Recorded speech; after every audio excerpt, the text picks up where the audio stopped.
ॐ श्री परमात्मने नमः। श्रीमद्भगवद्गीता अथ सप्तमोऽध्यायः। श्रीभगवानुवाच मय्यासक्तमनः पार्थ योगं युञ्जन्मदाश्रयः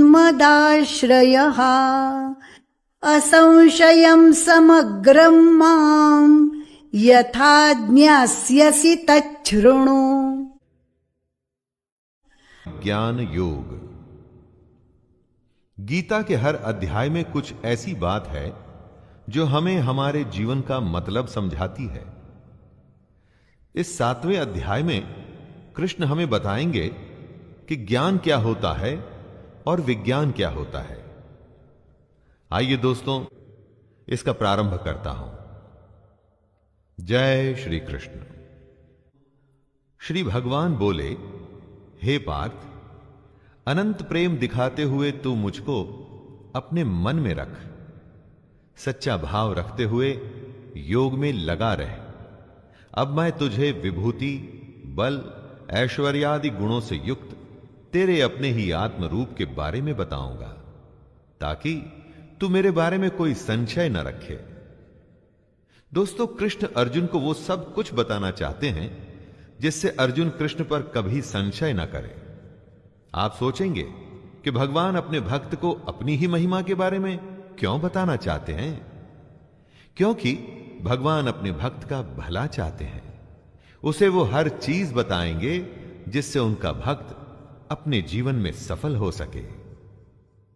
ज्ञानन्तेऽहं सविज्ञानम् इदं वक्ष्याम्यशेषतः यज्ज्ञात्वा नेह भूयोऽन्यज् ज्ञातव्यमवशिष्यते। कृष्ण अर्जुन को तत्व ज्ञान देंगे। इस तत्व ज्ञान में जो भी विज्ञान है उसे भी कृष्ण अर्जुन को बताएंगे। ये तत्व ज्ञान आखिर है क्या? ये वो ज्ञान है जिसको जानने के बाद संसार में फिर और भी कुछ जानने योग्य शेष नहीं रह जाता। परम तत्व परमात्मा की जानकारी को ही ज्ञान कहते हैं। यही सबसे बड़ा ज्ञान होता है।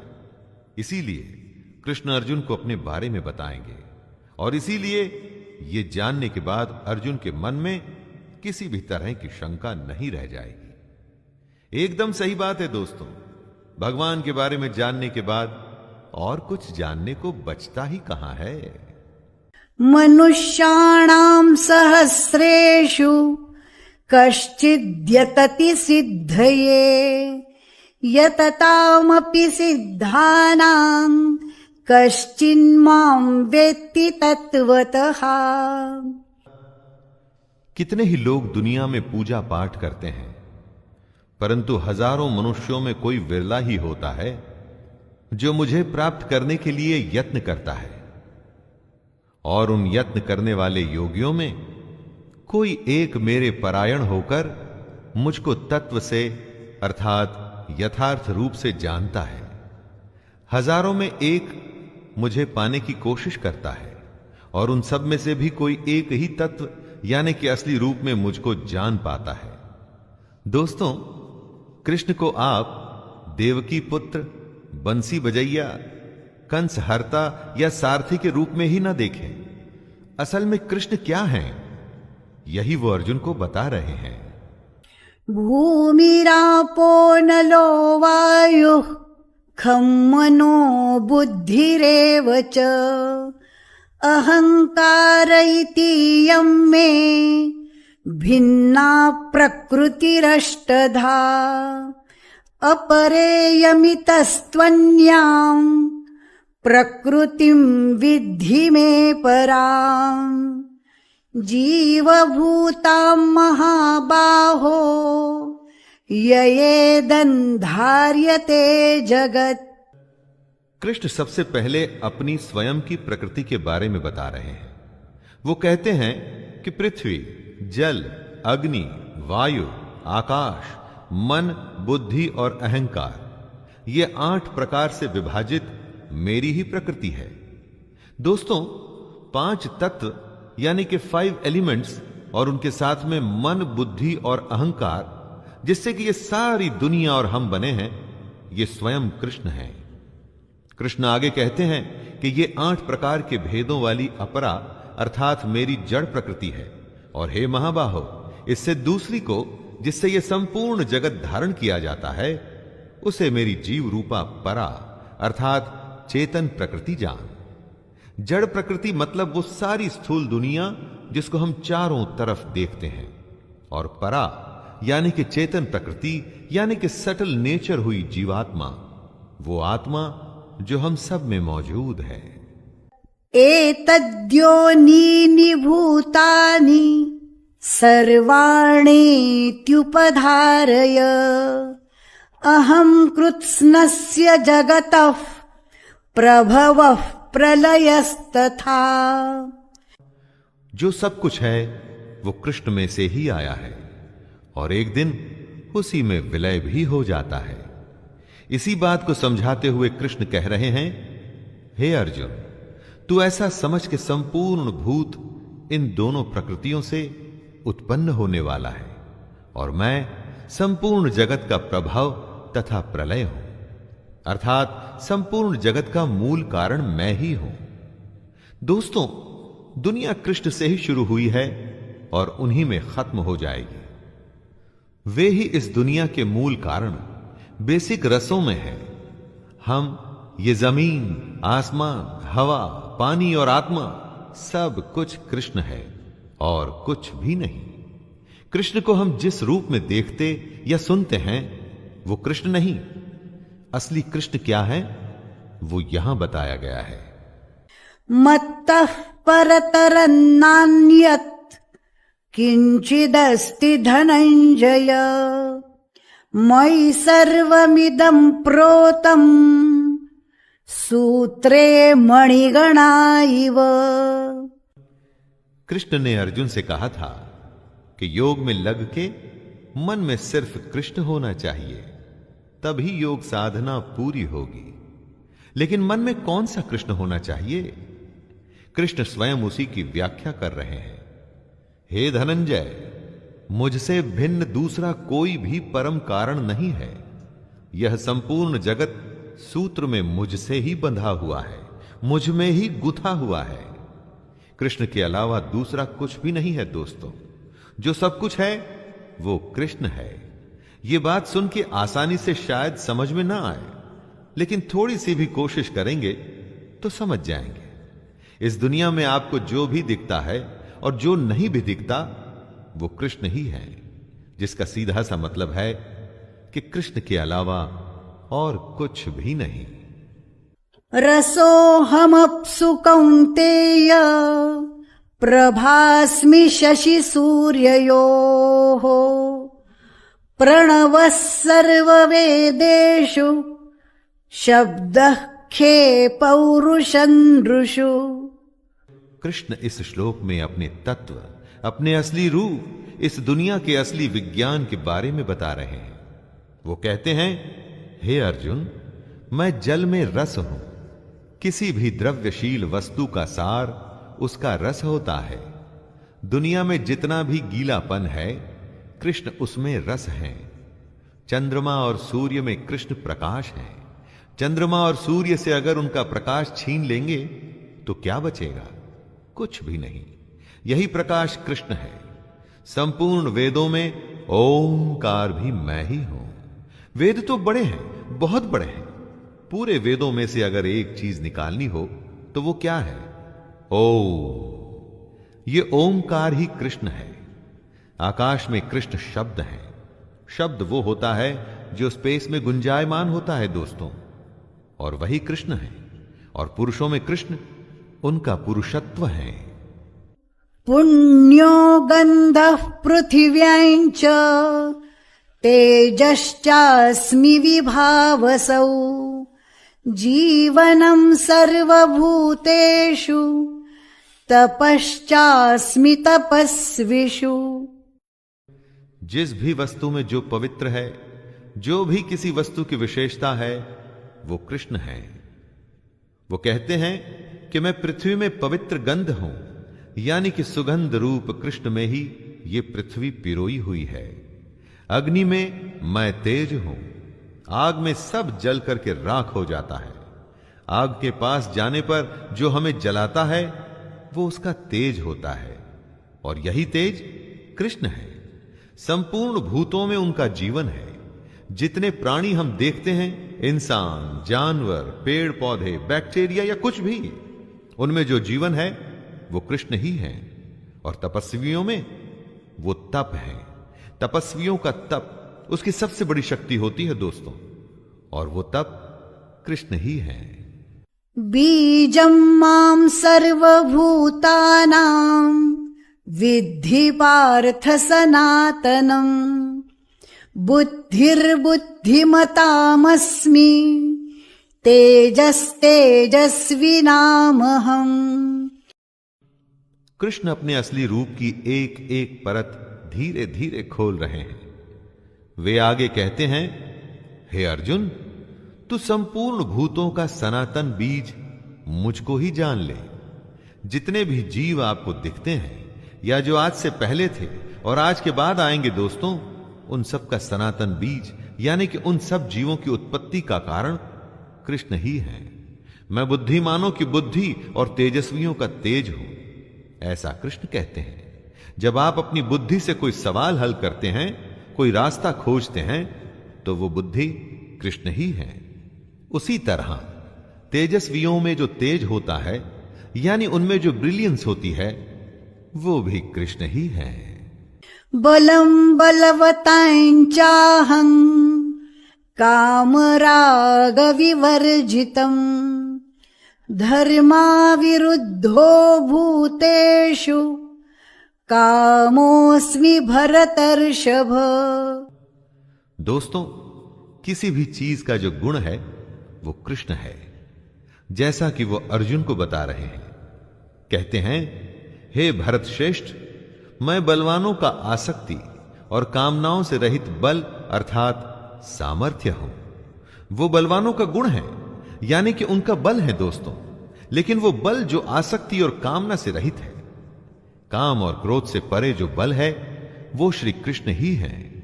और सब भूतों में धर्म के अनुकूल अर्थात शास्त्र के अनुकूल काम जो है ना, वो भी कृष्ण है। जब लोग धर्म संकट में होते हैं कि क्या करें और क्या न करें, तो उनसे कहा जाता है कि जो शास्त्रों के हिसाब से ठीक है वही कर लीजिए। यानी कि शास्त्रों के अनुसार सही काम जो होता है ना, वो काम ही कृष्ण है। ये चैव सात्विका भावा राजसास्तामसाश्च ये मत्त एवेति तान् विद्धि नत्वहन्तेषु ते मयि। जिसमें आत्मा होती है उसे ही भूख प्यास लगती है, लेकिन आत्मा का खुद भूख प्यास से कोई लेना देना नहीं। बात जरा पेचीदा है लेकिन इंटरेस्टिंग है दोस्तों। कुछ ऐसा ही कृष्ण इस श्लोक में कह रहे हैं। जो सत्व गुण से उत्पन्न होने वाले भाव हैं और जो रजोगुण से होने वाले भाव हैं, उन सबको तू मुझसे ही होने वाले हैं ऐसा जान ले। परंतु वास्तव में उनमें मैं और वे मुझ में नहीं हैं, इन भावों में कृष्ण है, लेकिन कृष्ण में ये भाव नहीं है। इन सारे भाव में कृष्ण कभी फंसते नहीं, इसीलिए तो वो योगी राज कहलाते हैं। यही तो सबसे बड़े योगी की अवस्था होती है दोस्तों। त्रिभिर्गुणमयैर्भावैर् एभिः सर्वमिदं जगत् मोहितन्नाभिजानाति मामेभ्यः परमव्ययम्। जो कोई भी काम होता है वो या तो सात्विक, राजसिक या तामसिक होता है।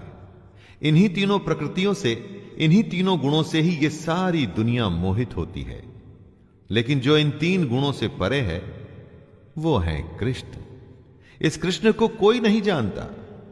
हम में, हमारे काम में जब तक सात्विक, राजसिक और तामसिक जैसे गुणों का अंश भर भी मौजूद रहेगा, तब तक हम कृष्ण के असली स्वरूप को पहचान नहीं पाएंगे।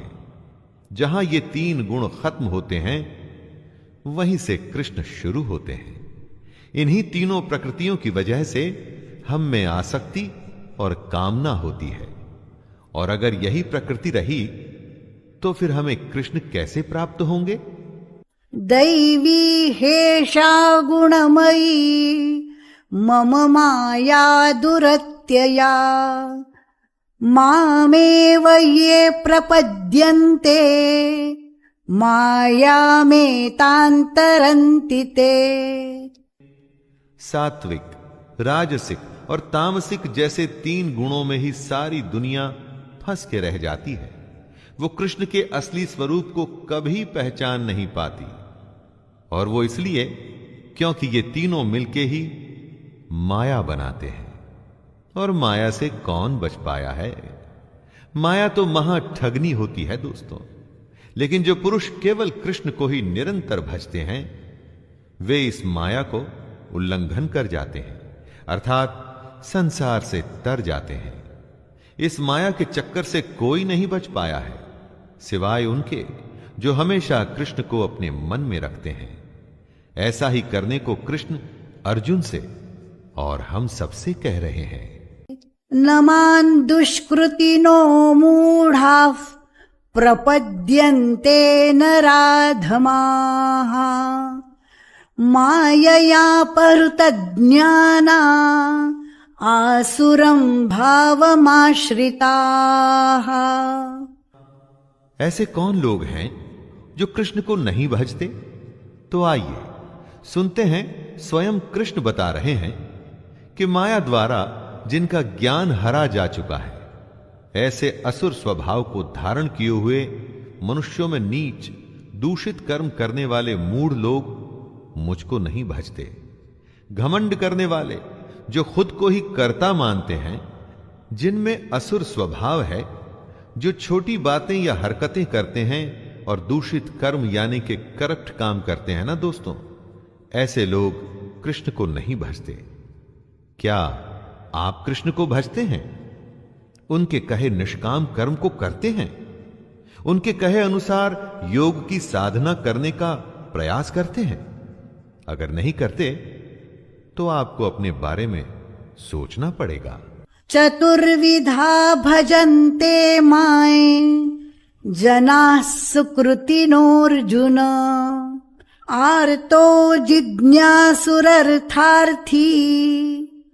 ज्ञानी च भरतर्षभ। यहां कृष्ण उनका वर्णन कर रहे हैं जो उनको भजते हैं। चार तरह के लोग होते हैं जो कृष्ण को अपने मन में रखते हैं। सबसे पहले उत्तम कर्म करने वाले अर्थार्थी, यानी कि सांसारिक पदार्थों के लिए भजने वाले। जिसे दुनिया की चीजों से लगाव है, धन से जुड़ी चीजें जिसे चाहिए, वो है दूसरा यानी आर्त। जो अपने दुख से बचना चाहता है, वो है तीसरा जिज्ञासु, कृष्ण को यथार्थ रूप से जानने की इच्छा रखने वाला। और चौथा होता है ज्ञानी, जो कृष्ण को भजता है। अगर आप कृष्ण को भजते हैं तो देखिए कि इनमें से कौन सी श्रेणी में आप आते हैं। तेषां ज्ञानी नित्ययुक्त एक भक्तिर्विशिष्यते प्रियो हि ज्ञानिनोत्यर्थम् अहम स च मम प्रियः। भजने वाले तो बहुत हैं, लेकिन उनमें श्री कृष्ण को पसंद कौन है? कृष्ण कहते हैं, हे अर्जुन, मुझ में एक ही भाव से स्थित अनन्य प्रेम भक्ति वाला ज्ञानी भक्त अति उत्तम है, क्योंकि मुझको तत्व से जानने वाले ज्ञानी को मैं अत्यंत प्रिय हूं और वह ज्ञानी मुझे अत्यंत प्रिय है। कृष्ण वजह भी बता रहे हैं, क्योंकि ज्ञानी उनके तत्व रूप को जानने की कोशिश करता है दोस्तों, इसीलिए वो कृष्ण को अत्यंत प्रिय है। सिर्फ नाम के लिए, स्वार्थ के लिए या अपने दुख से बचने के लिए अगर आप कृष्ण को भजेंगे तो कृष्ण को आप प्रिय कभी भी नहीं होंगे। उदाराः सर्व एवैते ज्ञानीत्वात्मैव मे मतम् आस्थितः स हि युक्तात्मा मामेवानुत्तमां गतिम्। कृष्ण ने अपने भक्तों को 4 प्रकार की श्रेणी में रखा और इन चारों को कृष्ण उदार बताते हैं। कृष्ण क्यों इन सबको उदार बता रहे हैं? कृष्ण को भजकर क्या वो उन पर कोई एहसान कर रहे हैं? नहीं, वो स्वयं पर एहसान कर रहे हैं। कम से कम वो कोशिश तो कर रहे हैं कृष्ण तक पहुंचने की। लेकिन इनमें से कृष्ण तक पहुंचता सिर्फ ज्ञानी है। उसके लिए वो कहते हैं कि ज्ञानी साक्षात मेरा ही स्वरूप है, क्योंकि वो मन बुद्धि वाला ज्ञानी भक्त मुझ में ही अच्छी प्रकार स्थित है। जो ज्ञानी होता है वो मन और बुद्धि दोनों से कृष्ण को अपने अंदर बसा लेता है। किसी स्वार्थवश वो उसको नहीं भजता। वो कृष्ण का तत्व जानना चाहता है, इसीलिए उसे भजता है। बहूनां जन्मनामन्ते ज्ञानवान् मां प्रपद्यते वासुदेवः सर्वमिति समहात्मा सुदुर्लभः। कृष्ण का तत्व ज्ञान क्या एक जन्म में ही मिल जाता है? अरे कई जन्म लग जाते हैं उसके स्वरूप को, उसकी सच्चाई को समझने में। और बहुत जन्मों के अंत में जिस पुरुष को यह तत्व ज्ञान प्राप्त हो जाता है उसको कृष्ण महात्मा बताते हैं और कहते हैं कि वो अत्यंत दुर्लभ है। एक जन्म में अगर आप कृष्ण को समझने की कोशिश करें दोस्तों, और अगर वो समझ नहीं आया तो ये सिलसिला अगले जन्म में भी चलता है और अगले जन्म में भी। जो लगातार निरंतर अपनी कोशिश जारी रखता है वही सफल होता है कृष्ण को समझने में। सोचिए वो कितना दुर्लभ होगा दोस्तों। कामैस्तैस्तैर्हृतज्ञानाः प्रपद्यन्तेऽन्यदेवताः तन्तन्नियममास्थाय प्रकृत्या नियता स्वया। अपने भोगों और कामनाओं की वजह से हर जन्म में हमारे संस्कार जमा होते रहते हैं। इन्हीं जमा हुए संस्कारों से हमारा स्वभाव बनता है और इसी स्वभाव की वजह से हम अपने देवता चुनकर उनकी पूजा करते हैं। आपकी प्रकृति एक ही जन्म में खत्म नहीं हो जाती, कई जन्मों का खेल होता है ये। हर जन्म में आप पाप पुण्य का लेखा जोखा बना के जाते हैं। इसी से आपका स्वभाव बनता है और आपको अपना देवता चुनने पर मजबूर करता है। हर देवता के नियम भी अलग होते हैं, फिर ये लोग इन्हीं नियमों का पालन करते हैं। यो यो यां यान्तनुं भक्तः श्रद्धयार्चितुमिच्छति तस्य तस्याचलां श्रद्धां तामेव विदधाम्यहम्। कृष्ण ऐसे भक्तों के बारे में बता रहे हैं जो दूसरे देवताओं की पूजा करते हैं। कृष्ण कहते हैं जो जो सकाम भक्त जिस जिस देवता के स्वरूप को श्रद्धा से पूजना चाहता है उस भक्त की श्रद्धा को मैं उसी देवता के प्रति स्थिर करता हूं। जैसी जिसकी भक्ति वैसी उसकी पूजा। कोई मूर्ति में भगवान देखता है, कोई वृक्ष में, कोई नदी में, तो कोई गौ माता में अपना ईश्वर देखता है। कृष्ण किसी में भेदभाव नहीं करते। वे समझा रहे हैं कि सकाम भक्त, कर्म करने वाला भक्त जिस भी देवता को चुन ले, कृष्ण उसकी भक्ति को उसके देवता में स्थिर करते हैं। सतया श्रद्धया युक्तस्तस्याराधनमीहते लभते च ततः कामान् मयैव विहितान् हितान्। आप अपना देवता चुन लीजिए, आपकी श्रद्धा को कृष्ण स्थिर करेंगे। और फिर जब आप कृष्ण द्वारा स्थिर की गई श्रद्धा से अपने देवता को पूजेंगे तो उसका फल आपको अवश्य मिलेगा। हर देवता का अलग विधान होता है, अलग नियम। आपको जो फल मिलेगा वो उस देवता के नियम से ही मिलेगा, लेकिन उसके मिलने की गारंटी कृष्ण ले रहे हैं। वो आपकी श्रद्धा की भी गारंटी ले रहे हैं। आपको बस सकाम भक्त बनना है। इसका मतलब ये मत समझ लीजिएगा कि सब काम छोड़ करके सिर्फ भक्ति में लग जाना है। अपना काम अच्छे से करिए। उस अच्छे काम को पूरा करने की गारंटी कृष्ण की है दोस्तों। अंतवत्तु फलन्तेषां तद्भवत्यल्पमेधसाम् देवान् देवयजो यान्ति मद्भक्ता यान्ति मामपि। जो जिसको पूजेगा, जो जिसको भजेगा, वो उसको प्राप्त होगा। जो कृष्ण छोड़कर दूसरे देवताओं की पूजा करना चाहते हैं, कृष्ण उनका स्वागत करते हैं, लेकिन कृष्ण साथ में चेतावनी भी दे रहे हैं कि देवताओं को पूजने वाले देवताओं को प्राप्त होते हैं और मेरे भक्त चाहे जैसे ही भजें, अंत में वे मुझको ही प्राप्त होते हैं। दोस्तों, आप किसको भजते हैं यह निर्णय आपका है। उसका फल भी फिर उसी पर निर्भर करेगा।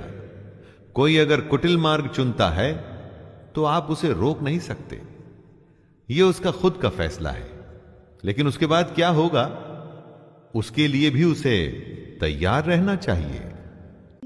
अव्यक्तं व्यक्तिमापन्नं मन्यन्ते माम बुद्धयः परं भावमजानन्तो ममाव्ययमनुत्तमम्।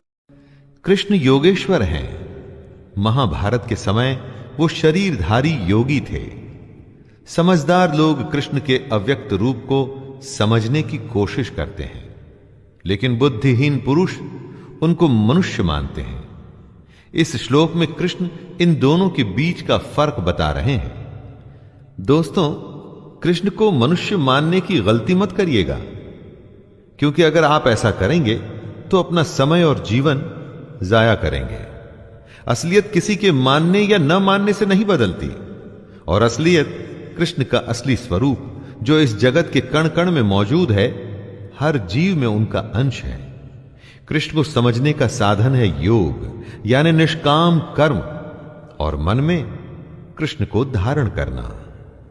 नाहं प्रकाशः सर्वस्य योगमाया समावृतः मूढ़ो यन्नाभिजानाति लोको मामजमव्ययम्। ईंधन में अग्नि छुपी होती है। जब तक उसे चिंगारी न दिखाई जाए तब तक वो प्रत्यक्ष नहीं होती।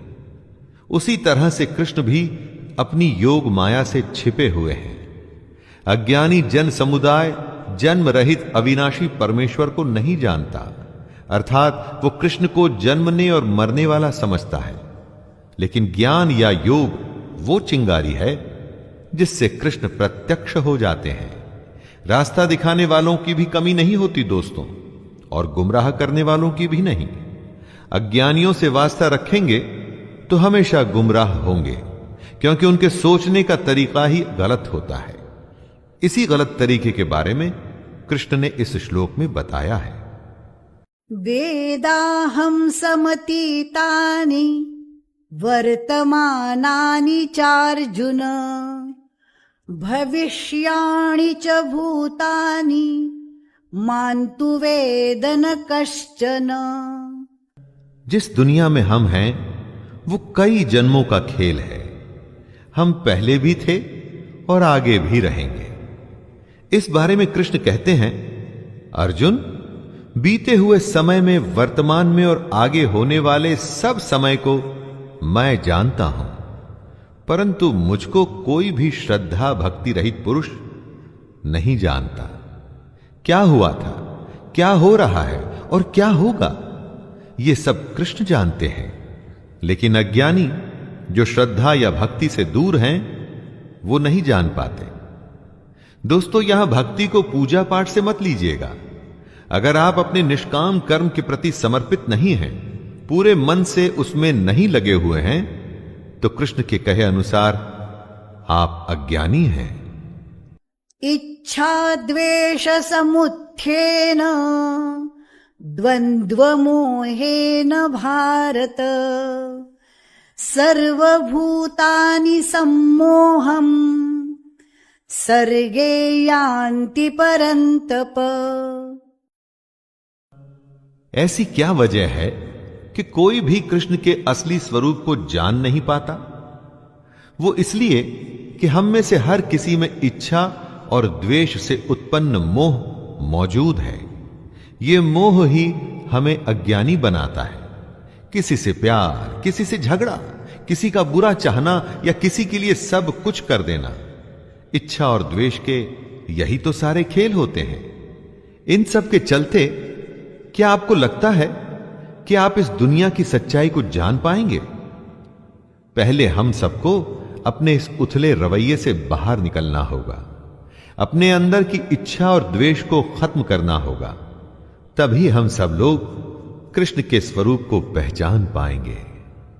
ये शान्त्वन्तगतं पापै जनानां पुण्यकर्मणां ते द्वन्द्वमोह निर्मुक्ता भजन्ते मां दृढव्रताः। निष्काम भाव से श्रेष्ठ कर्मों को करते हुए जिन पुरुषों का पाप नष्ट हो गया है, वे इच्छा और द्वेष से पैदा हुए द्वंद्व से छूटकर मुझको सब प्रकार से भजते हैं।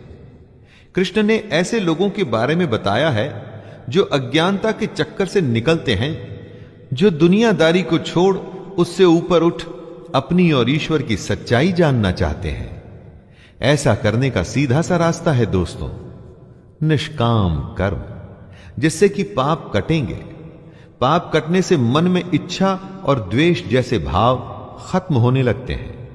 इन भावों के खत्म होने पर मन में कृष्ण का भाव आता है और फिर आप बेहद पास हो जाते हैं कृष्ण के, उसके स्वरूप को जानने के। जरा मरण मोक्षाय मामाश्रित्य यतन्ति ये ते ब्रह्म तद्विदुः कृत्स्नम् अध्यात्मं कर्म चाखिलम्। कृष्ण ने कभी दुनिया छोड़ने के लिए नहीं कहा। यह नहीं कहा कि भगवान की खोज में सन्यास लेके घर द्वार छोड़ दो, बल्कि ऐसा करने को कृष्ण ने ढोंग और पाखंड बताया है। कृष्ण ने कर्म करने को कहा है, सच्चाई जानने को कहा है, अपनी शरण में आने को कहा है। वो कहते हैं, जो मेरी शरण में आकर जन्म और मरण से छूटने के लिए यत्न करते हैं, वे पुरुष उस ब्रह्म को, संपूर्ण अध्यात्म को, संपूर्ण कर्म को जानते हैं। मरने और पैदा होने के चक्कर में तो सब फंसे हैं। उससे थोड़ा ऊपर उठिए और इस दुनिया की सच्चाई को, ब्रह्म को जानिए। साधिभूताधिदैवं मां साधियज्ञञ्च ये विदुः प्रयाणकालेऽपि च मां ते विदुर्युक्तचेतसः। जो मोहग्रस्त हैं वो कृष्ण को नहीं जानता। जिसमें इच्छा द्वेष है वो कृष्ण को नहीं जानता, क्योंकि जहां मोह होगा वहां कृष्ण हो ही नहीं सकते। जो कृष्ण के मनुष्य शरीर में विश्वास करता है वो कृष्ण को नहीं जानता। तो कौन जान पाएगा कृष्ण को? वही जान पाएंगे दोस्तों जो सब जीवों में कृष्ण को देखते हैं, जो निर्जीव में भी कृष्ण को देखते हैं, जो सबकी आत्मा में कृष्ण देखते हैं, जो ये जानते हैं कि कृष्ण हमेशा थे और हमेशा रहेंगे।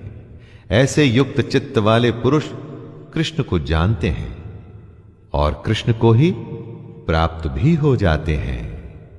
ओम तत्सदिति श्रीमद्भगवद्गीतासु उपनिषत्सु ब्रह्मविद्यायां योगशास्त्रे श्रीकृष्णार्जुनसंवादे ज्ञानविज्ञानयोगो नाम सप्तमोऽध्यायः। हरये नमः।